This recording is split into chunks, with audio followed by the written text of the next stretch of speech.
በዚህ ሰዓት ሰበር የተባለ መረጃ ሰምቷል። ዩቲናስ በአይኮኒክ አዋርድ ኢስት አፍሪካ ውድድር ላይ አሸናፊ ሆናለች።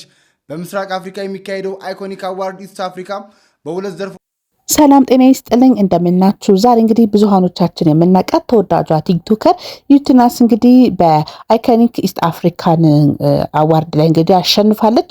እዛ ላይ እንግዲህ በትላንትናው ዕለት በዩጋንዳ ስትመራ እንደነበረ ገልጻ ነበረ። በጣም ብዙ ሰዎች ቦት ሊያረጋት ፈልገው ብሎክ እንዳረገቻቸው እየተመለከትን ነበር። እንግዲህ ይህን በተመለከተ ቪዲዮ ልሰራ ነበረ። ከዛ ሰበር ዜና ዩቲናስ ውድድሩ ማሸነፏን ሰምቼ በዛውም እንኳን ደስ ያለሽ የሚል መልእክቴን ላስተላልፍ ፈልጌን የመጣሁት ስለ ዩቲናስ አንዳንድ ነገሮች ሀሳብ መስጠት ፈልጋለሁኝ። ሀሳቡ ደግሞ ምንድን ነው የሚለውን ለእናንተ ማስተላለፍ ፈልጋለሁ።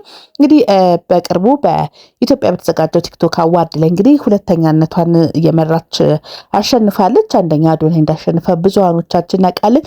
በዛ ላይ እንግዲህ ብዙ ሰዎች ስለ አዶናይ ቮት እንዲያደርጉ ቪዲዮ እየሰሩ በነበረበት ሰዓት በጣም ብዙ ሰዎችን ብሎክ አድርጋለች እና እነዛ ሰዎች ደግሞ አሁን ላይ እንግዲህ አይኮኒክ አዋርድ ኢስት አፍሪካ ላይ እንግዲህ ለመምረጥ ፈልገው ዩቲናስ ሊንኳ ውስጥ ለመግባት ሲሞክሩ ብሎክ አድርጋቸዋለች። ማንም ውጤት መስጠት አልቻለም እና ይህን በተመለከተ አንዳንድ መረጃ ለእናንተ መናገር እፈልጋለሁ።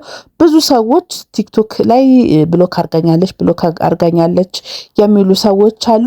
አንድ እንደውም ኮሜንት ላይ ምን ጻፈላት፣ እኔ ቢዚ ትመስለኝ ነበረ፣ በዚህ ደረጃ ጊዜ ኖራት ሰውን ብሎክ የምታደርግ አይመስለኝም ነበረ ብለዋል። እንዲሁም ደግሞ እንግዲህ ትላንትና ላይ በአይኮኒክ ኢስት አፍሪካ አዋርድ ላይ ማሸነፏን እንግዲህ በተመለከተ ብዙሃኖቹ ኮሜንቷ ላይ የማትመቸን ምንጠላት እያሉ እየጻፉላት ነበርና ምንድን ነው ይሄን ያህል ከህዝቡ ዘንድ እንደዚህ ዩቲናስን እንግዲህ ወጥተው ድምፅ እንድትመረጥ እንቅስቃሴ ያደረገላት ብዙ ሰው አይታይም። እንደውም አዶኒ ትዝ ይለኛል ከሰይፉ በኋላ አዶኒ በራሱም የቀረበበት እንትን ላይ ምረጧት ሲል ተደምጦ ነበርና ብሎክ ያደረገቻችሁ ሰዎች የሚሉትን አሰምቻችሁ ወደ እናንተ መለሳለሁ። አብራችሁን ቆዩ ጋይስ። እዚህ ኮሜንት ላይ የትኛውን ዩቲ ነው ታገረሽ ይላል። እኔም ገብቼ ሳይሆን ሜንሽን ላደርጋት ስል ብሎክ አድርጋኛለችና ተሳስቼ ሌላ አካውንት ላይ ያደረኩ ዩቲናስ ብሎክ አደረገችኝ።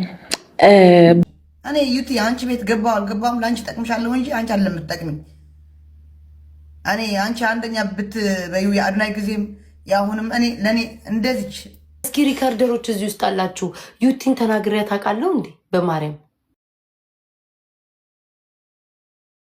እዚህ በጥቂቶቹ ናቸው። በጣም ብዙ አሉ። እንግዲህ ዩቲናስ ብሎክ አረገችኝ የሚሉ ከታዋቂ እስከ ጀማሪ ቲክቶከሮች እንግዲህ በጣም ብዙሃኖቹ ለምንድነው ብሎክ የምታደርገን የሚሉትን ነገር እያነሱ ይገኛሉ።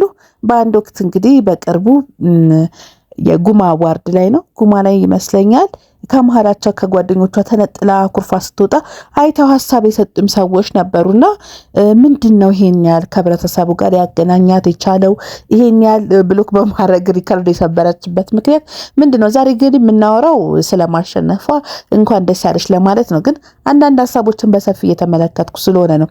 ዩቲናስ እንግዲህ ሴት ናት፣ ጠንካራ ናት። የዛሬ 5 ዓመት ነው ቲክቶክ እንግዲህ የተጠቀመችው። ረዥም ጊዜ ሆነኛል 1 ሚሊዮን ገባች የሚባል ነገር ከተመለከትን ከኢትዮጵያ ቲክቶከሮች የመጀመሪያዋ ነበረች እና በጣም ብዙ ሰው ያውቃታል። አዶኒም እንዳለው ከሆነ እኔ ዩቲናስን እያየው ነው ቲክቶክ መስራት የጀመርኩት ብሏል። በጣም ብዙሃኖችም ይላሉና ለምንድን ነው ከህዝቡ ዘንድ ፍቅር እንዳገኘችው የዛኔ 1 ሚሊዮን ገባች ሲባል ሰው ሁሉ እንኳን ደስ ያለሽ እያለ በጣም ብዙ ሰዎች ከከተማ እስከ ገጠር ሲያደንቋት የነበረው ነበርና ያቺ ዩቲናስ ለምንድን ነው የጠፋችው? ለምንድን ነው ብሎክ የምታደርገው? ሰው ልጅ የመሰለውን አስተያየት መስጠት ይችላል። አሁን ለምሳሌ እኔ መተው ዩቲዩብ ላይ የሚሰሩኝ ሰዎች ይኖራሉ። ያ ሰው በመዘነው ሚዛን ነው ሊናገር የሚችለውና ይሄን ያህል ህዝቡ ዘንድ እየገባች ብሎክ የምታደርግበት ምክንያት ምንድን ነው? ሰምቶ የማለፍ ነገር ቢኖራት መልካም ነው። እነዚህ እንግዲህ ተቦለክን የሚሉ ሰዎች አንዳንዶቹ አብሯት ጌም የሚጫወቱ አብሯት የሚሆኑ ናቸውና እንግዲህ አሁን እንዳልኳቸው አይኮኒክ አዋርድ ኢስት አፍሪካ ላይ እንግዲህ እዛ ላይ ቮት ለማድረግና አብሯት እንግዲህ ሰው እንዲያደርግ ለማረባረብ ሙከራ ያደረጉ ሰዎች ናቸው ብሎክ የተደረጉት። ከዚህ በላይ በጣም ብዙ ሰው ሊመርጣት ይችላል ብዬ አስባለሁ። በጣም ብዙ ሰው ግን ዩቲናስ እያደረገች ያለችው ነገር ትክክል እንዳልሆነ እንግዲህ ብዙሃኖቹ እየተናገሩ ይገኛል። የሰው ሀሳብና አስተያየት ደግሞ መስማት የተሻለ ያደርጋል። የምትሰራው ለህዝብ ነው። ሁላችንም አሁን ዩቲዩበር የምንሆን ቲክቶክ የሚሆን ህዝብ ነው የሚያየን፣ የሚመርጠን፣ የሚደግፈን ሁሉ ነገር የሚያደርግልን። በጣም ከተወዳጅ ከሆነው አብራ ሲሰራ የነበረው ከሲሳይ ጋርም ተጣልታ እንደሆነ እንግዲህ አይተናል። እንግዲህ በቲክቶክ አዋርድ ላይ ሲመላለስ የነበረውን መልእክቶች ብዙሃኖቻችሁ ተመልክታችኋል። እና በዚህ ደረጃ አስፈላጊ ነው ወይ? ለምንድን ነው ራስ ማስተካከል ያልተቻለው? እኔ አሁን ዩቲናስን ደግፌ ወይ ዩቲናስን ወቅሼ ምናምን ሳይሆን ህዝቡ ጋር ያላት ፍቅር እንዲጨምር በጣም ፍላጎት አለን። ይሄ ብቻ አይደለም፣ ከዓለም ሀገራት ጋር ሊያወዳድራት የሚችል ነገሮች ሊመጣ ይችላል። አሁን ከአፍሪካ ነው፣ ከቀጣይ ከዓለም ሀገራት ጋር። ይሄ ደግሞ ለማድረግ ከህዝብ ዘንድ አብሮ መሆን፣ አብሮ መቆም፣ አብሮ መደገፍ አለበት እና በጣም ትችላለች። በጣም ነው የምትሰራው። በጣም ጎበዝ ናት። እንዲሁም ጉማ ላይ ነው መሰለኝ ቀጣይ እንግዲህ ተሸላሚ ሆናለሁ ስትል ሰምቻታለሁ። እና መስራት እንደምትችል በጣም ብዙሃኖቻችን እናውቃለን። ግን ይሄንን መስራቷን ደግሞ ለማወቅና ደግሞ ለመጠንከር ከህዝቡ ዘንድ መቆም አለባት። ህዝቡ ጋር አብሮ መሆን አለባት።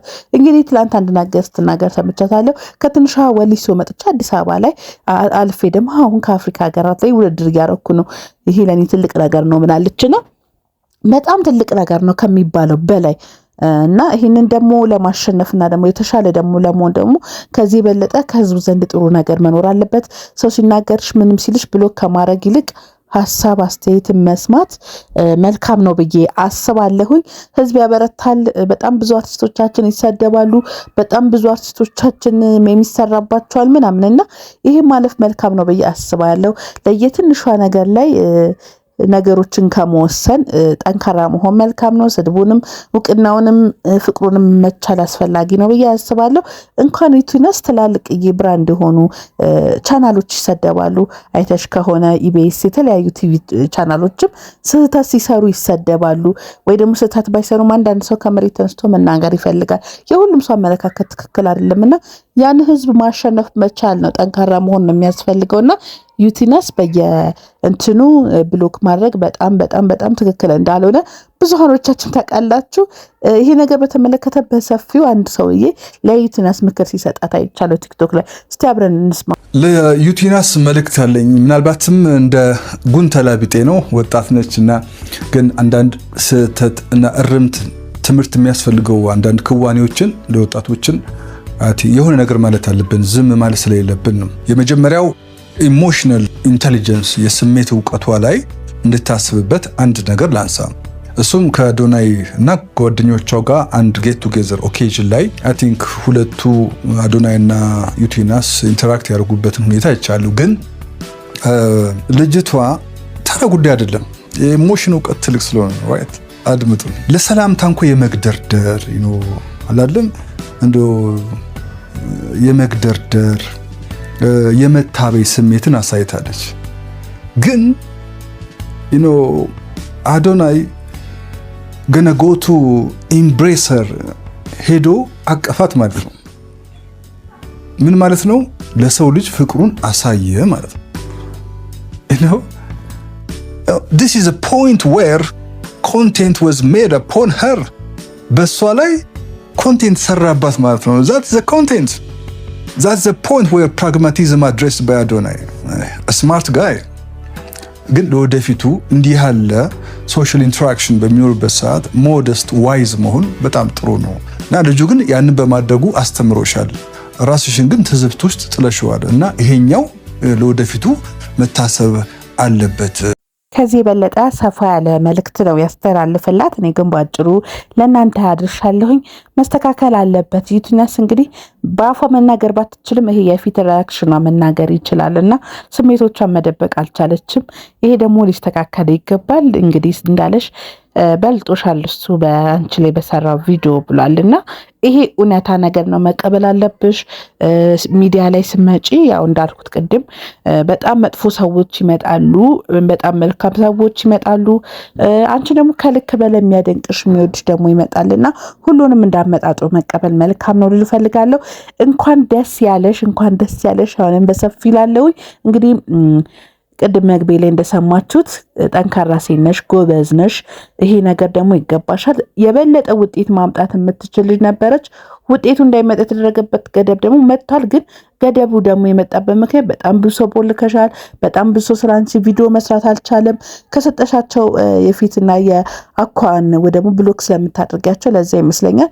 ለማንኛውም እኔም እንደ አንድ እንግዲህ ዩቱበር እንኳን ደስ ያለሽ ልል እፈልጋለሁ። አሁን አፍሪካ ነው፣ በዓለም ደረጃ ደግሞ ትልቅ ቦታ ደርሶች ኢትዮጵያን እንደምታስጠሪያት እርግጠኛ ነኝ። በርቺ፣ ጠንክሪ። አብራችሁ የነበርኩት ፍሬ ዩቲዩብ ነኝ። ሰብስክራይብ፣ ላይክ፣ ሼር በማድረግ ቤተሰብ ይሁንላሉ። አመሰግናለሁ።